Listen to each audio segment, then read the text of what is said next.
Hi, my name's Tam McFarlane. I'm a National Officer for the Fire Brigade Union, and I'll be hosting today's event. Welcome to the launch of Decon, a campaign from the Fire Brigade Union that aims to improve the health and safety for all firefighters. Thanks for joining us here today at Basildon Fire Station, and thank you to Essex Fire and Rescue Service for hosting this. Now, this is a working fire station, and although we've taken the actions we can to mitigate the impact of any emergency calls, obviously they take precedence. So if we do get a shout, please bear with us. Today, you're going to be hearing from leading experts on the risk of fire contaminants and the training the FBU has developed to help protect firefighters and their families. We're going to hear from the FBU General Secretary Matt Rack and National Officer Riccardo Lattori on the origins of the project and the Union's vision for Decon. To get an international perspective, we'll be joined by the General Secretary of the European Public Service Union, who'll tell us about how Decon is making waves right across Europe. And to set Decon in the wider context of health and safety at work, I'll be chatting to Shelley Asquith, the TUC's lead on health, safety and welfare. We'll be talking about the strides already made in improving the safety of workers and the legislative framework which can help. Of course, we're going to hear from Professor Anna Steck, the expert in fire toxicology. She'll explain more about her research and what's involved in the next stage. And to bring the reality of the issue home, we'll be chatting to Kerry Bagent, a former firefighter who features in the training films and who has faced a cancer diagnosis. Now, here's the first film of the training package, which features Kerry and Sid and their story of firefighting and cancer.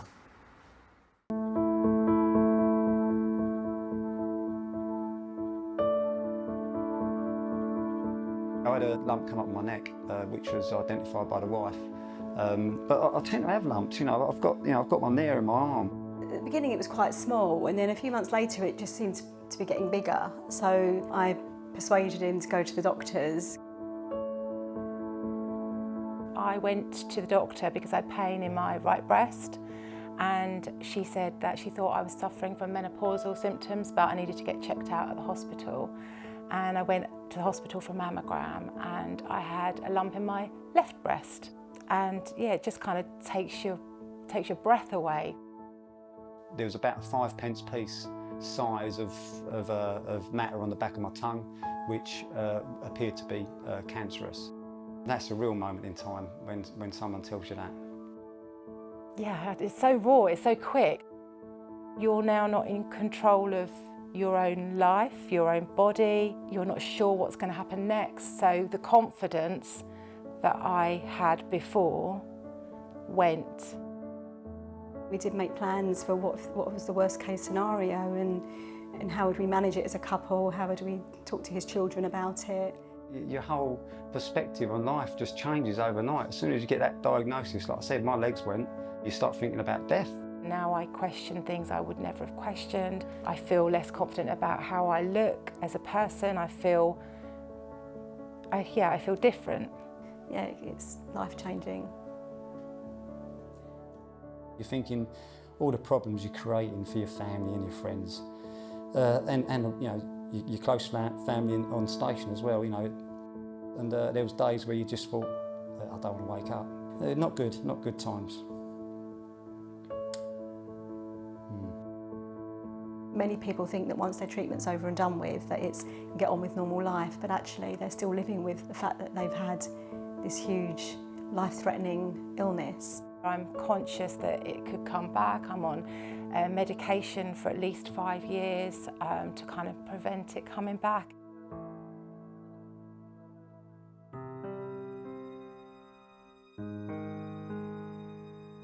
As a professional will tell you, definitively we can't say, but I don't smoke. I've never smoked. I've never been a regular big drinker, and there's lots of risks that you can have as a member of the public, but I simply don't have those. I just believe that I was working in an environment that didn't do me any good. We don't know if the cancer's caused by working in the fire service or some other factor, but breast cancer's not in my family. I'm not 50 yet. I'm a healthy person. The The first watch that I worked on, 3 of my colleagues from that watch have died of cancer in their 50s. Like me, we don't know why they got that cancer, but it's, you know, you can't help but draw some parallels. And, you know, they were young and left devastation behind for their families. So, yeah. There was somebody on Sid's watch previously that had the same cancer.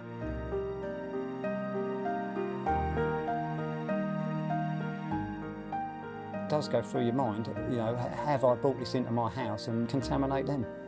Friends, family, partners, to know that I potentially might have taken that home with me, don't make me feel good, you know, it's not smart. If 19-year-old Kerry could think what 48-year-old Kerry's gone through, then I would definitely be thinking more carefully about what I can do to protect myself. You do get drawn into that work environment and you think that that's all that matters, but you have got a life outside of the fire service. But to make the most of that, you need to be alive.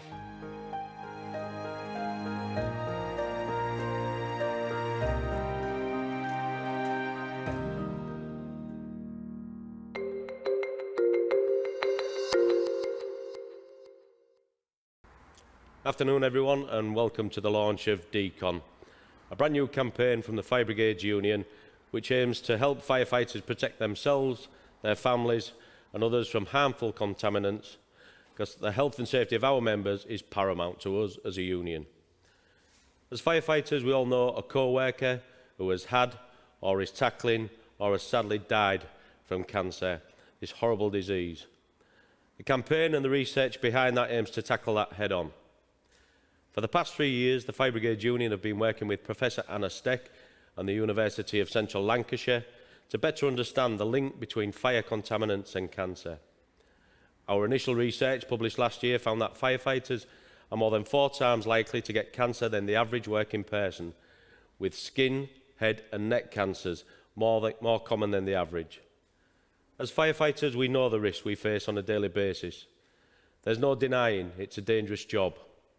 And if we're honest, the dangers, alongside the will to help people in their greatest hour of need, are all part of the appeal. After years of campaigning, when tackling fires, the safety of firefighters is thought through at every single step, trying to preempt all of the hidden dangers. But what happens after the fire? The flames have been put out, people have been rescued, but then all of those extensive safety measures that have been in place during the incident seem to then take a back seat. Yet, as we know, there is still a great risk that remains, and that is from the particles that get deposited on our clothing, our skin, and on other items. And it's a risk that can be minimised. Decon, as we will hear, encourages firefighters to make simple changes at work and at home that can prevent cancers and other diseases. We need every single firefighter to commit to doing what they can to protect themselves and their families. Decon goes beyond politics. Ensuring firefighters' safety is something we can and we should all agree on. The unions, the employers and all governments, we should all work to save firefighters' lives. So thanks for joining us today for this vitally important event.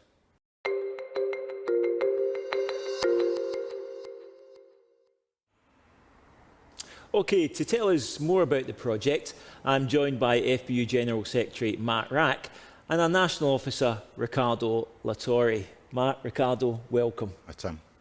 Now, Matt, can you tell us the history of the Decon project? I mean, what's brought us all here today?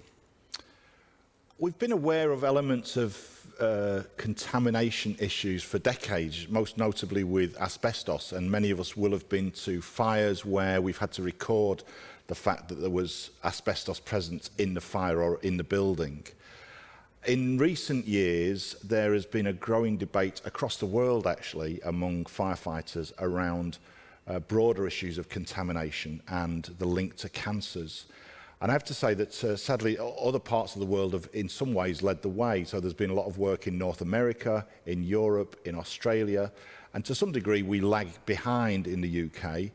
One of the problems, frankly, is that there's a decline in publicly funded research in the fire service in the UK. And I think the second driver was the union centenary in 2018, and in advance of that we set up our lottery, the Firefighters 100 lottery, and one of the good causes that we decided on was precisely to fund research related to the safety of firefighters. And it was obvious then that bringing those two elements together, the international debate around contaminants and cancers and our centenary and the lottery, that we should start to look in more detail at UK-specific research. And that's why we commissioned Professor Anna Steck, one of the world leaders on fire toxicology, and her team at the University of Central Lancashire to undertake this research for us. No, absolutely. Now, Ricardo, you're our health and safety officer. This is a health and safety campaign, but every campaign has to have aims. I mean, what is Decon trying to achieve? So the main aim of this campaign, although really important, is a really straightforward one, Tam, and it's one that everyone in the fire and rescue service will be able to get on board with, and that is to protect the health and to save the lives of firefighters. And in this context, we do that by reducing or eliminating firefighters' exposures to these harmful contaminants that can cause cancers or disease. But to do that properly, to be able to do that effectively, we need to be able to understand them better. So research and data plays a fundamental role in this whole project. Now, we heard from the General Secretary and the President about the gap we have here at home in that area. So that led the Fire Brigades Union to commission the University of Central Lancashire to do that research where we haven't already got it. And they've already carried out a large amount of work to lead us to this point of the campaign. You know, they've carried out a literature review of everything that's already out there. They've reviewed existing Decon policies in over 80% of FRSs. We surveyed 11,000 serving firefighters, practitioners out there doing the job. Now that's significant because we believe that to be the largest survey of its kind into this area ever carried out in the UK. And we went into fire stations, we went into workplaces, we went into training centres to do in-depth testing to really find out what risk was present in FOS workplaces. But that highlighted some really frightening findings. Stuff I think we all knew was there, but we didn't quite understand how big the risk was. And that's not only the increased likelihood of a firefighter to be diagnosed with a cancer in comparison to a member of the general public, say, but also at what a young age firefighters are getting diagnosed with these cancers. So sitting back and doing nothing about that just isn't an option. No, we have to tackle it. And that's where this stage of the Decon campaign comes in, and that is awareness. It's awareness and training. It's training firefighters into what these risks are and how we prevent them. Because as frightening as they are, they're not inevitable. No, they are avoidable. We can reduce and eliminate these exposures. There's stuff we can do individually, which we'll see in the training video. There's stuff we can do collectively. We've also sent posters and stickers to every single workplace in the UK to highlight and remind about these behaviours, because we want to see behavioural changes, we want to see cultural changes so we can start protecting ourselves, each other and our families from the risks that these toxic fire effluents present. And of course the posters are important because it makes the campaign visible in our workplaces. Absolutely. Now Matt, this is an FBU campaign launched by the union, but it has to involve the fire and rescue service, doesn't it? I mean, where do you see the role of the service in this campaign? Yeah, Tam, we launched this campaign because this is affecting our members and our friends and colleagues, you know, and as a union we often have to represent people either because they're being retired out of the service and we're arguing for their pensions, and sometimes sadly for compensation cases. But it should also be of concern, I'm sure it is of concern, to chief officers and employers, and we want to work with them as part of this project. And I want to thank those services who've engaged with us so far. I know that many have told us, chief officers and employers have told us that they'll be watching today, so I welcome them to their participation. I particularly want to thank the fire services who've encouraged on-duty crews to watch today. And we want to work with them to discuss how we implement the changes we set out in the campaign today, but also how we continue that discussion using the education that's necessary, using the joint safety committees that should exist in every service so that we can work together with our safety reps and managers about how we improve safety in the workplace for the long term. Okay, Matt. Now, Ricardo, this is the campaign launch, but what's the next steps for the union and for Decon? What can everyone watching here today expect next? So in the short term, what we need firefighters to do first and foremost is to take this training, watch the video, get the posters up, get the stickers up around your workplace and discuss it with your co-workers, discuss it with your colleagues and make sure that this is reaching every firefighter in the UK. But Decon isn't just a one-time event, the project continues. We've spoken today already about the amount of work and research that has informed the project up until this point. But we need to know more, we need to fill that research gap. Now, thankfully, the Firefighters 100 lottery is going to continue to fund further research. I mean, many people watching today would have heard about the Firefighters 100 lottery, but probably in regards to the work we do in our memorial services and to commemorate. But as important and essential as that is, we don't want to be commemorating dead firefighters. We want to be celebrating live firefighters and keeping them safe, sending them home at the end of their shift safe and sending them home healthy. So we're going to continue to do the research and follow that research, and we'll do whatever that indicates we need to do, whether that's to call for mandatory health screening, better risk assessments, or if there's any legislative issues we need to address and lobby for, then that's what we'll do. But absolutely, the project continues, and this is just the first step. So a lot more to follow. Matt, Ricardo, thanks very much indeed. Thanks, Tom. Thank you. We're now going to be joined by the first of our external speakers, and that's Jan Willem Goerdian, who is the General Secretary of the European Public Services Union. I spoke to him earlier about the international aspect of Decon.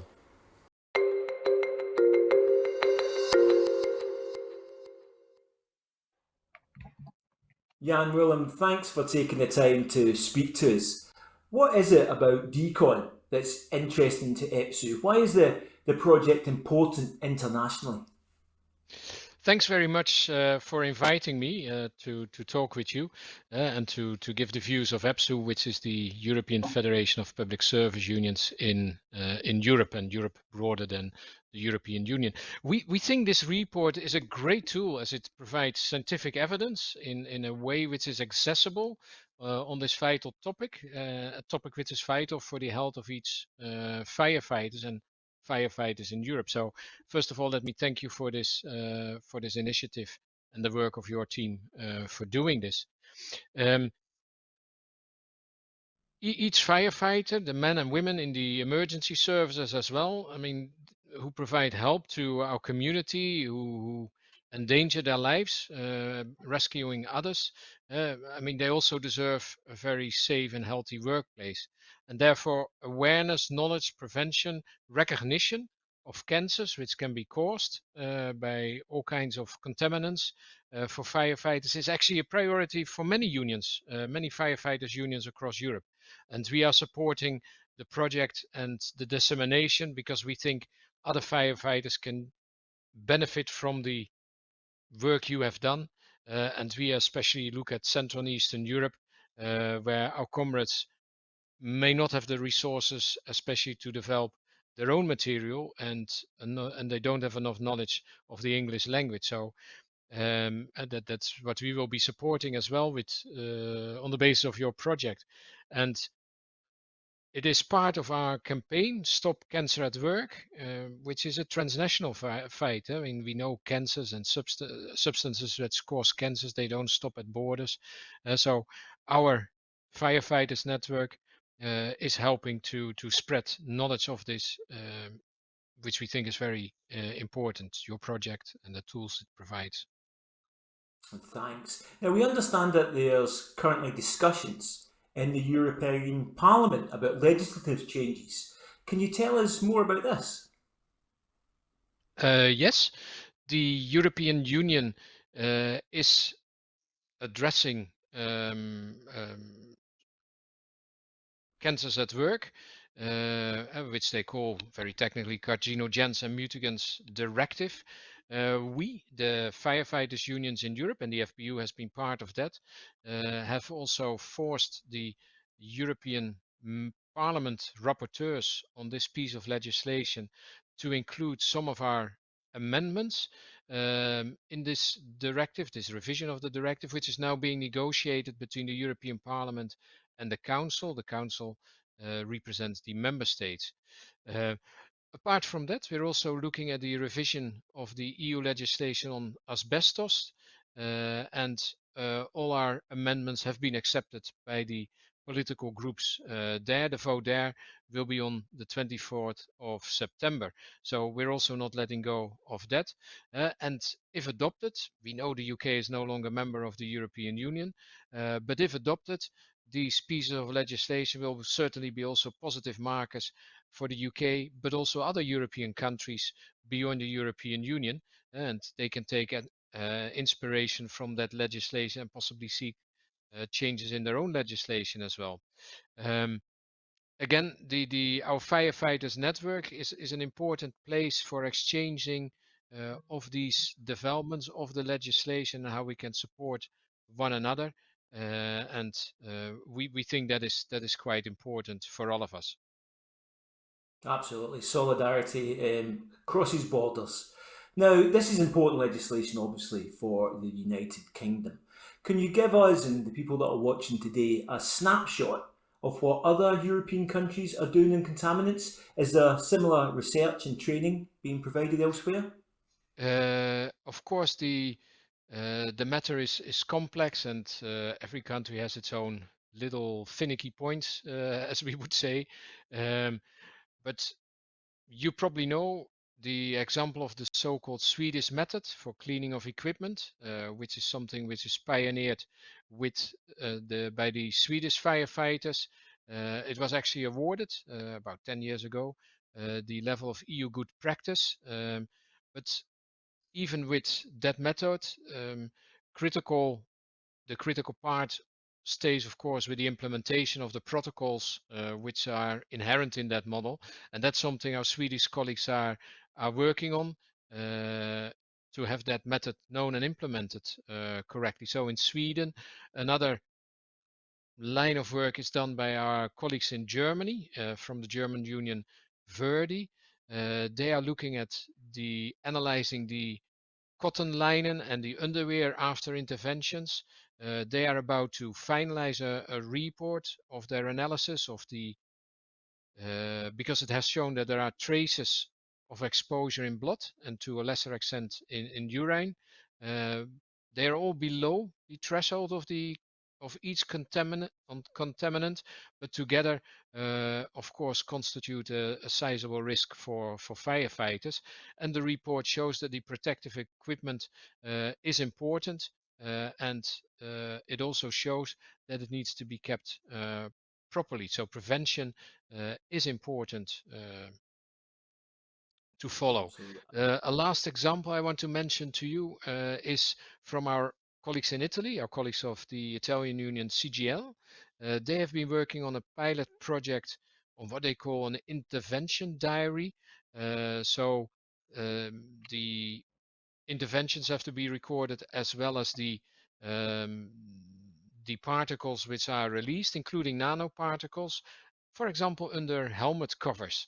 And they also look at how you have to undress after an intervention properly to prevent contamination. So they are also trying to implement new techniques to undress.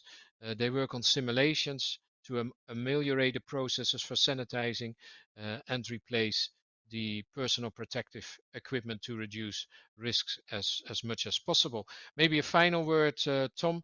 Uh, this is a very concrete project which helps the solidarity between firefighters across Europe. So what you are doing and what we will be able to share with others is very important, helps their health and safety.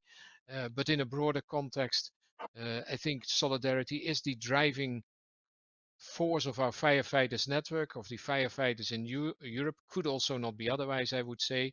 And I think the firefighters have shown great solidarity with each other during the recent floods, which hit here in Belgium, where I am, but also Germany, the Netherlands. The firefighters, which were so much involved in large numbers in forest fires in Turkey, Greece, Albania, North Macedonia, but even Russia, Finland.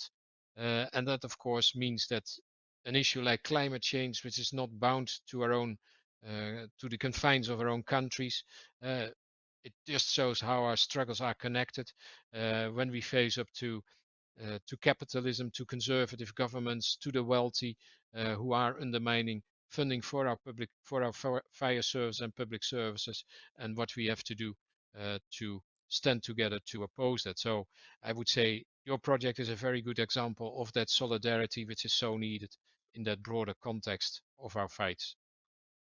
That's fantastic to hear, Jan. And it's so important that the firefighting community across the globe works together to tackle these important and huge issues. And we definitely look forward to more collaboration with you and your colleagues as the research and the Decon project progresses. Jan William, thanks very much for joining us today.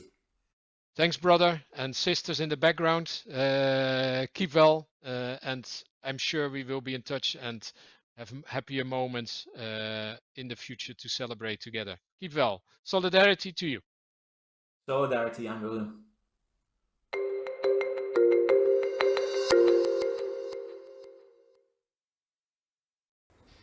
Now it's a pleasure to welcome Shelley Asquith, the TUC's Health and Safety Officer. Thanks for joining us here today, Shelley. Thanks for having me. Now, what's your experience in your TUC role regarding the links between workers' occupations and cancers and diseases? Well, my main take, Tam, is that what we do know about occupational illnesses and exposure scratches the surface of the real overall problem. And if it wasn't for campaigns and pieces of research like this, we wouldn't have known about the rate of cancer amongst firefighters being 4 times higher than the general population. Official statistics say that there's 1.6 million people in Britain living with a work-related illness. We believe that figure is far, far higher. But we're talking about huge numbers of union members and retired members. And I think this sort of lack of knowledge and understanding of the bigger problem comes to this historical undervaluing of working class people's lives. But if the last 18 months have kind of given us anything, living through a pandemic, it's that a lot more people now recognise that certain occupations come with higher risks. You only have to look at the numbers of people being infected with and sadly passing away as a result of COVID. The certain jobs being disproportionate in those numbers, bus drivers, security guards and others. So it's our role as trade unionists, to continue pushing for the recognition of that, but also to equip workers with the knowledge of how to prevent it and also to provide support for them. Absolutely. Now, we've already heard today about what workers, in this case firefighters, can do to help protect themselves from these types of exposures. But what about employers? What can employers do to help their employees from these hazards? And will training packages such as Decon help in your view? Well, employers fundamentally have to be following the law on health and safety. It's their duty to protect workers and protect the workplace.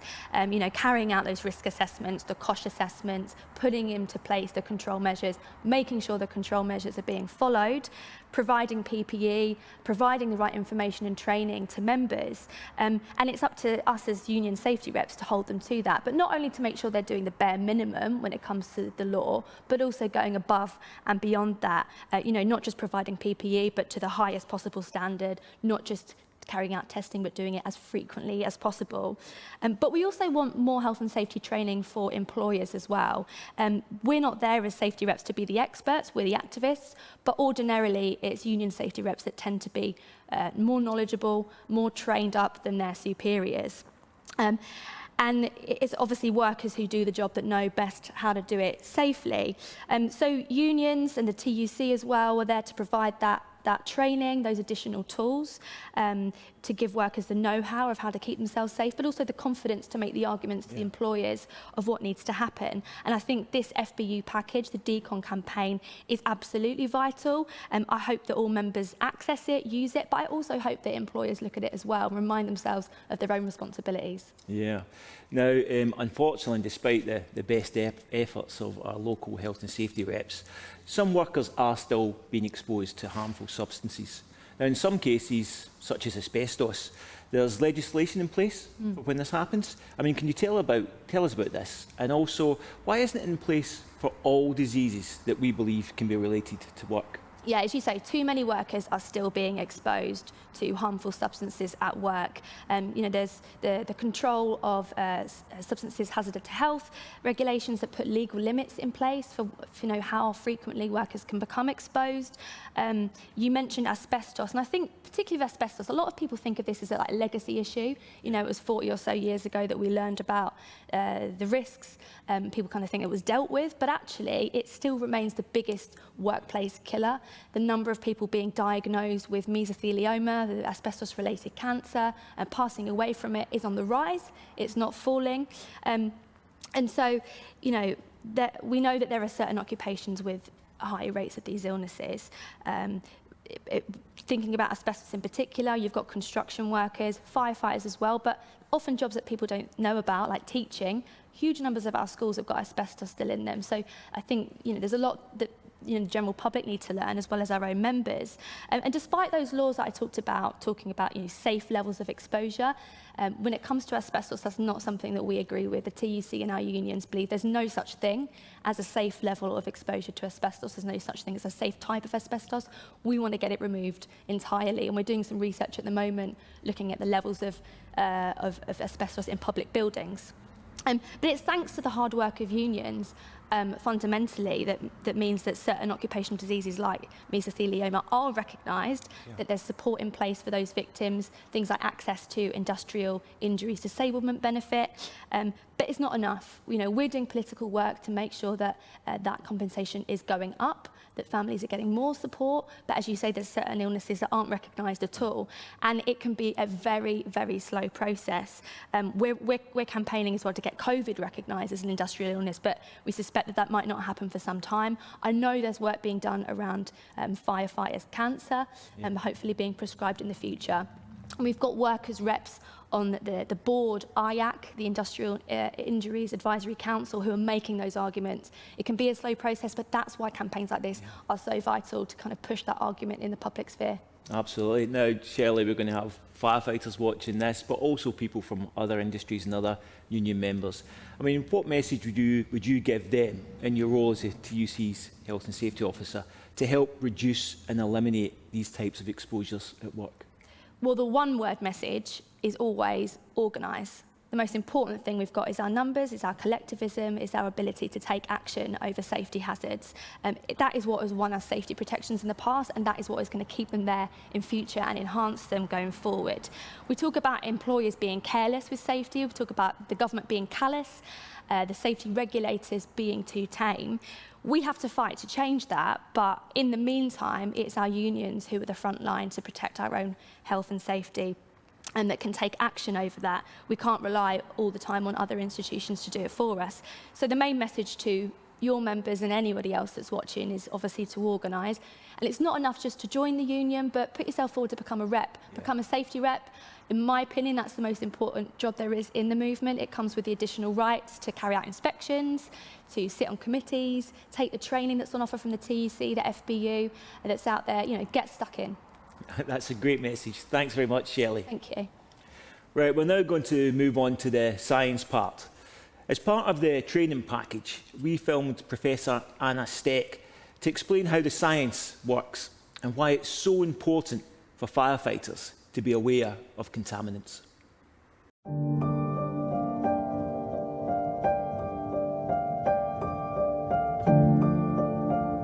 Worldwide studies, especially in Canada and the US, show that 67% of line-of-duty firefighters die from cancer. Yet, if you go to Europe, and specifically in the UK, there are almost non-existing studies in that subject. The main aim of the project we do is to look at contamination issues and approaches and decontamination methods. The project was commissioned by the Fire Brigades Union. That led to the creation of the Firefighters Cancer and Disease Registry.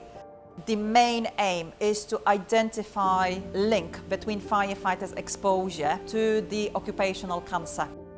If we do not have firefighters participating, we will be not able to provide preventative health screening, support educational information that will actually be directly related to UK firefighters' health. Fire produces two different groups of fire effluents. Acute toxicants, which would have immediate effect and single exposure, something like carbon monoxide, hydrogen cyanide. But fire will also produce chronic toxicants. Chronic toxicants is usually low concentrations of toxicants but are produced in every single fire or most of the fires. And the best example would be polycyclic aromatic hydrocarbons. That's your polycyclic aromatic hydrocarbons. So if you look at the soot, as you can see, there are tiny particulates just absorbed on the walls. So you can imagine how easy that would be to inhale. And the other intake of those toxins will be through the dermal intake, which is through the skin absorption. So if you're sweating, your temperature body increase. Anything what you've got on the surface, the dermal intake or absorption through the skin would be increased. Some of the studies suggested that if you've got body temperature increase of 5 degrees, there is dermal intake increased by 400%. Once you've got those toxins in a system, some of them will be eliminated, but some of them, because of the big structure that they've got, chemical structure that they have, they will be stored in fat and tissue. And within the years, when you build up all of them, they will deliver and lead to a cancer. The first really dominant cancer is the skin cancer, which indicates that skin is not necessarily protected, and therefore most of the toxicants are taken through the dermal intake. My main message to firefighters would be, please be aware of contaminants. Keep in mind that even if you cannot see them, they will be still there during and few hours after the fire.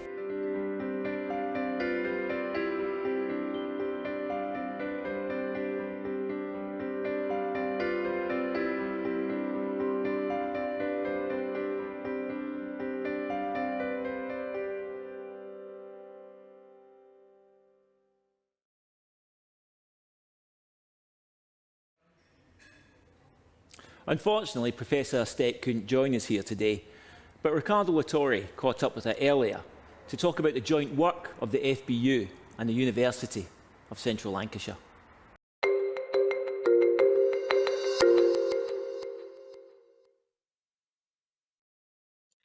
Hi Anna, thank you for being with us today. How are you? Good, thank you. How are you? I'm very well, thank you. Before we get into the research, let's hear a little bit about you. What is it that brought you into this field of research? What was it about fire toxicology that particularly interested you? So generally, fire toxicity is looking at the fire threats to human and environment. And I think what really fascinates me about my work is multidisciplinary approach. So taking an example for the project with Fire Brigades Union, in order to deliver the project, we work with firefighters, because without them, we wouldn't be able to do the project. We work with the fire scientists because we need to have a bit better understanding on the fire. We work with the toxicologists, clinicians, medical doctors to have a better understanding on the firefighters' health, particularly cancers. And we do work also with the chemists who, for example, developing analytical techniques to analyze the blood and urine for the fire effluents. So taking all of that, we're working with quite high number of experts with the different backgrounds. And I think what that makes you very unique field and quite amazing work to be done. So, listening to what you said there, and from our own conversations in the FBU with firefighters and fire unions around the world, this doesn't sound like it's an issue specifically for firefighters here at home. So, what can you tell us about the international research into this area, and is that relevant to firefighters in the UK? If we look at publications or worldwide studies on firefighters and their health, they're actually very limited. The most amount of information comes from the US. And if we look at the US, you've got International Agency for the Cancer Registry listing firefighter occupation as probably carcinogenic. You've got in the US some states that actually doing mandatory annual health screening for the cancers amongst firefighters. And some of the states got presumptive legislation, so compensations for the firefighters who have been diagnosed with the cancers.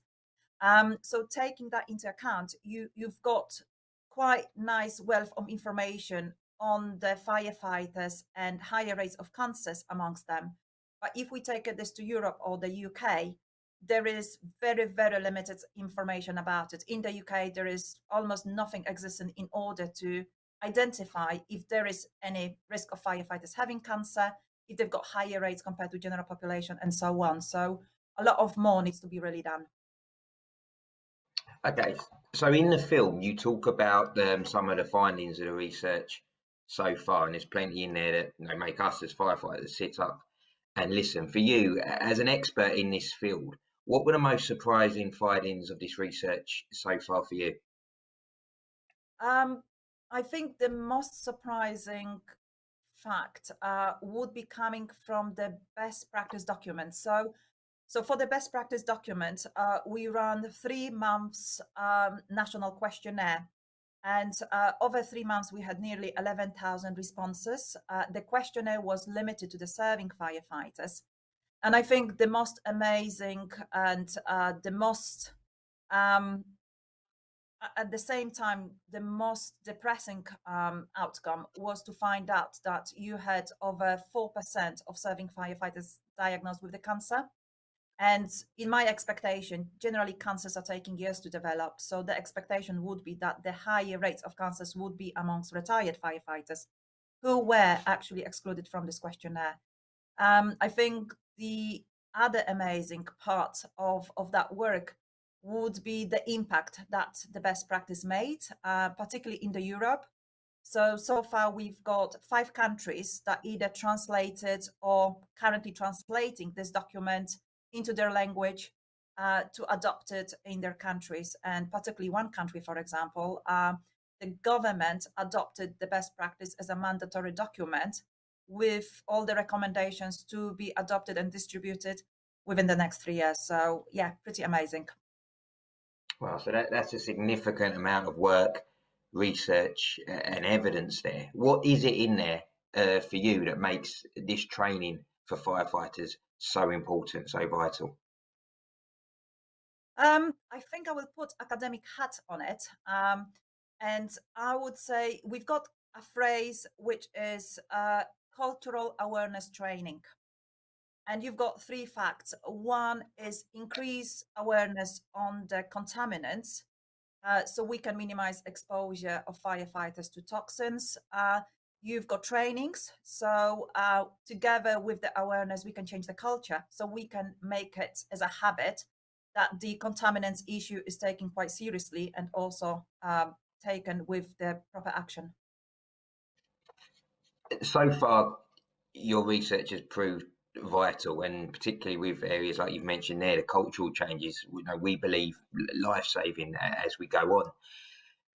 It's enabled us in the FBU to build this Decon campaign. But what are the next stages of this study? Does it stop here or does it continue? It still continues. So I think the main part of the research at the moment is where we're going is national health screening. So we're trying to link firefighters' exposure to fire toxins with the cancers and diseases. And the way to do it, what we call it is national health screening. And that's got 2 parts. One is firefighter cancer and disease registry, and which is theoretical, which is questionnaire online.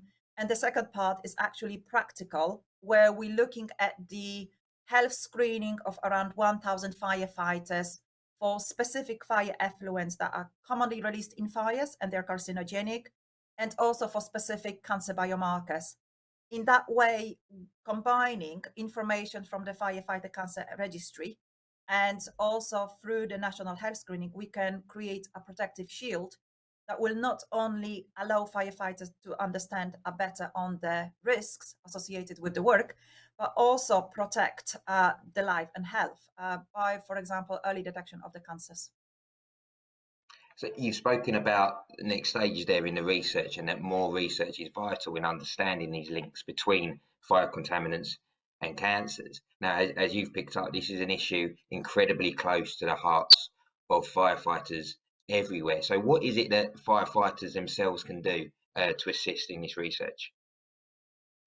I've got a plea to everyone who's watching this video to actually spend a little bit of time and fill it in the cancer and disease registry.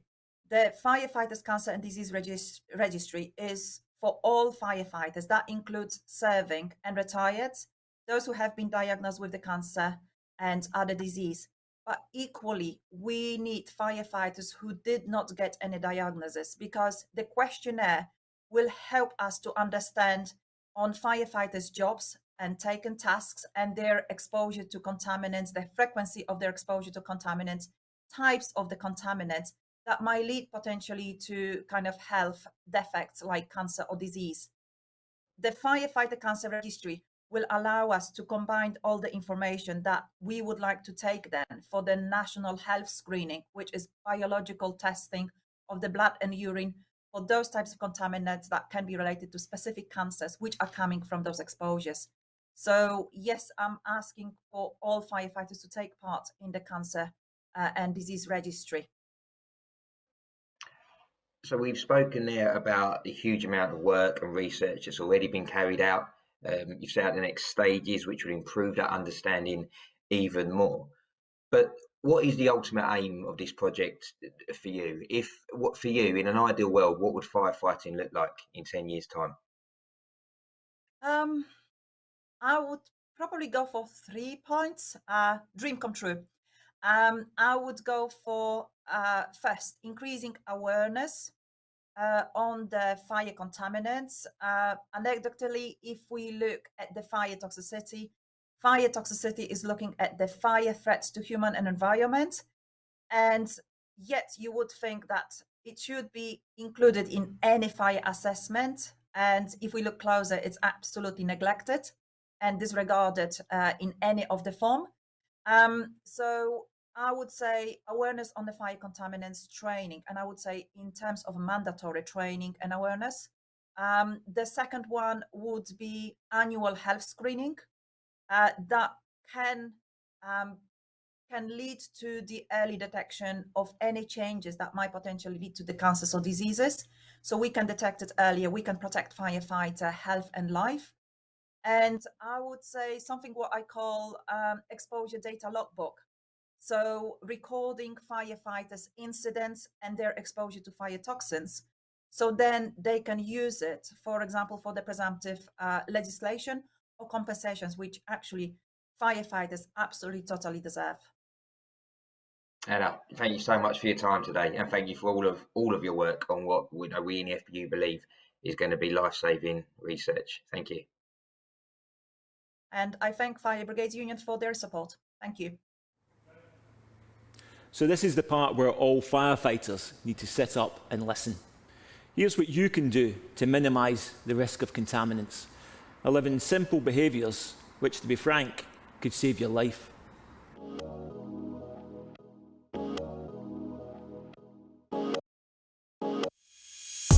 Your PPE should be cleaned regularly and after you've attended a fire. If you are cleaning your kit, always cover exposed skin, use disposable gloves and wear a face mask. Even if your firefighting gloves are clean, never store them in boots or helmets. Make sure your kit is clean before carrying it. If you do have to touch dirty kit, make sure you use disposable gloves. Wear BA whenever you are firefighting, even during salvage and turning over and damping down. Never put your BA on too late and never take it off early, unless you need to protect yourself from heat or strain.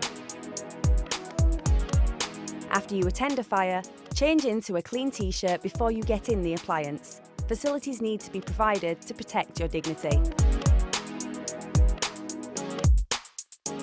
Seal any clothing or PPE exposed to fire in an airtight bag or box before you take it into the appliance. Back at the station, shower within an hour of attending a fire. Use soap and scrub your skin and wash and dry your hair. If you need to go straight from a fire to another incident, use wipes or soap and water to clean your hands, forearms, neck and face. Only cook, eat or drink at the station once you and your clothes are clean. Don't even get water from clean zones such as the mess until you've washed and changed.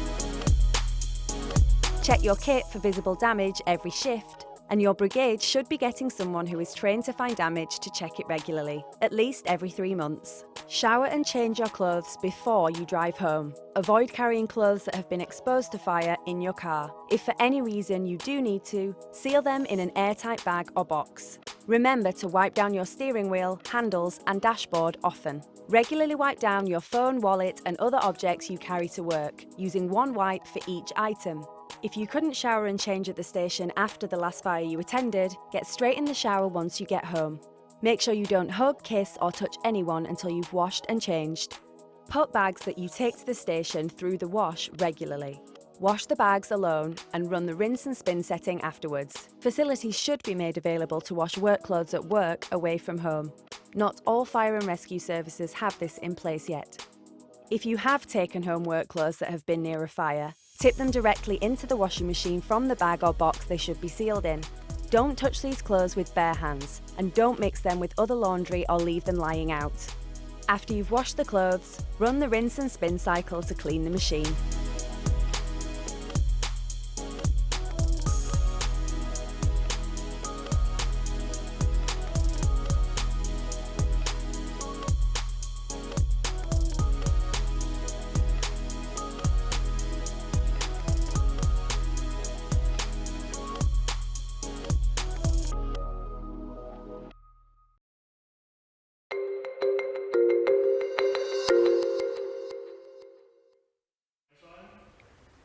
I'm now pleased to welcome former firefighter Kerry Bajan, who many of you will recognise from the Decon training video. Kerry's going to speak to us now about her experiences of firefighting and the links with cancer. Hi Kerry, how are you? Hi Rick.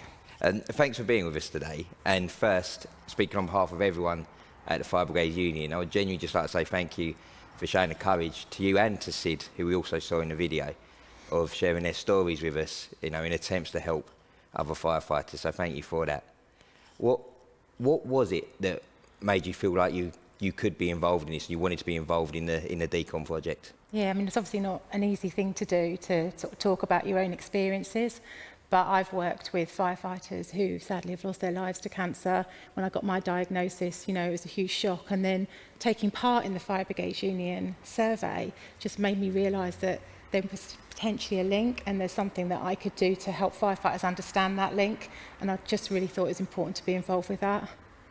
So we've just seen the behaviours video, and I'll be honest, if I think back to when I was returning from fires, funny enough, sat in this very bay where we are now, it was often the case we was too tired, we was too hot, we was too hungry to actually carry out some of the behaviours we were seeing there.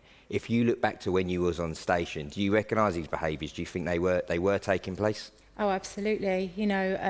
I can honestly say that it didn't really cross my mind to do some of the things that you're now kind of telling firefighters they should do. So we would go to incidents, we'd be covered in soot and smoke, and we'd eat and drink, and we wouldn't necessarily have a shower. When we got back on the station, we didn't bag our fire kit up, those kind of things that we just didn't realise that we should take part in those. So absolutely recognise it.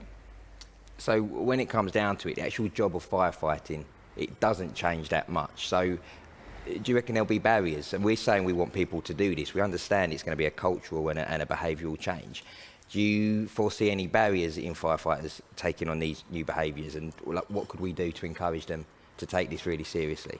I think one of the biggest barriers is firefighters just not making the link, just not realising and being kind of, on the station doing their business, doing their work, and not realising that actually some of the things that they could do could change perhaps their future life and prospects. So I think the biggest barrier is that. The other is obviously thinking about how they can practically do those things, and perhaps their employer supporting them to take those actions as well is going to be something really significant and very, very important for them to undertake. Okay. And I suppose what strikes me on there, we're speaking a lot about individual behaviours that the individual firefighter can take on. You'll know better than anyone. We're a family in the fire service. We're a family in the Fire Brigade Union. What would your message be to firefighters about what we can do collectively and how we can encourage watchers and teams to watch and take part in this training? I'd say watch this video, and then afterwards get together as a watch and talk about the things that you can do as a watch. So for example, they could get together and say, we are absolutely going to come back to the station, we are going to have a shower, we're going to take the fire engine off the run for that period, we're going to bag our clothes up, we're not going to eat, we're going to talk about that, and we're going to agree together what we're going to do. And I think that's one of the first steps they need to take. And obviously the Fire Brigades Union role within this is massive, so attend their branch meetings, get involved, make sure that the message is done collectively and supportively. Brilliant. Kerry, thank you so much for speaking to us today. You're welcome. We're now going to go to the FBU President, Ian Murray, with some final remarks.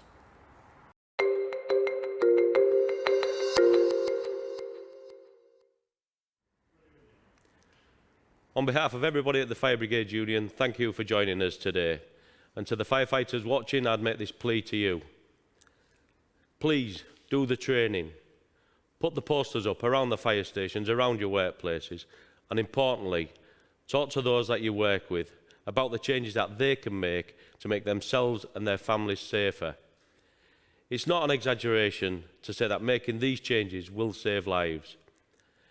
The FBU is committed to improving the health and safety of our members, and we will do all that we can to push this project forward. But we need your help. We need you to play your part. As you've heard, the research is far from over. Decon is just the beginning. We need to understand more about the link between fire contaminants and cancers. Please sign up to the Cancer Registry to help us fight this campaign head-on. And I want to thank you all who've signed up and support the Firefighters 100 lottery. You are making this vitally important project happen. You are bringing this research into life, and without the Firefighters 100 lottery, none of it would exist. Firefighting is dangerous enough without us having to face the hidden killers that these contaminants pose. It will undoubtedly save lives making these changes. If you haven't already, please support the Firefighters 100 lottery so we can continue to support this project and make firefighting as safe as possible. Remember, all of the profits from the lottery go to the 5 good causes and, importantly, supporting firefighters and their families when they most need it. Thank you.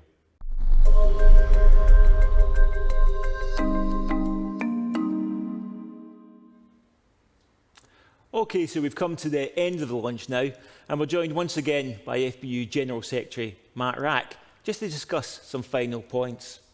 Now, Matt, this is clearly an important day for the union, but indeed an important day for the entire fire and rescue service. What's your final message for the members and indeed everyone else that's watching here today? Tam, I think it's worth noting how long it has taken to prepare what we've launched today. The whole project goes back more than 3.5 years, and it's taken a huge amount of preparation, planning and research to get to today. And today is only the start of the next stage. So I think I want to thank everyone who's been involved in that, particularly Professor Anna Steck and her team at the University of Central Lancashire for groundbreaking UK-based research. I think for me, the single most important message was picking up on a point that Kerry made earlier, and that is that we need to act collectively. We need to act together as watches, as stations, to make sure that people engage with this campaign, watch the films, discuss them, and then discuss what actions they can take collectively together to improve the safety of themselves and their colleagues. And my very final point would be this, that I think we undertake this work, and it's the best way that we can pay tribute to those of our colleagues who have become ill or sadly have died, and we can honour them by making sure that the changes are made and our profession and our industry becomes safer for the future. Absolutely. Thanks very much, Matt. Now look, this is the start of this important campaign, and a lot more information will follow, so please continue to stay engaged and continue to discuss the issues with your colleagues. We've got a specific web page on our website about Decon. It contains a lot of resources and a lot of information. You can access this via the FBU website, which is, of course, www.fbu.org.uk. But look, thanks very much for everyone who's joined us today.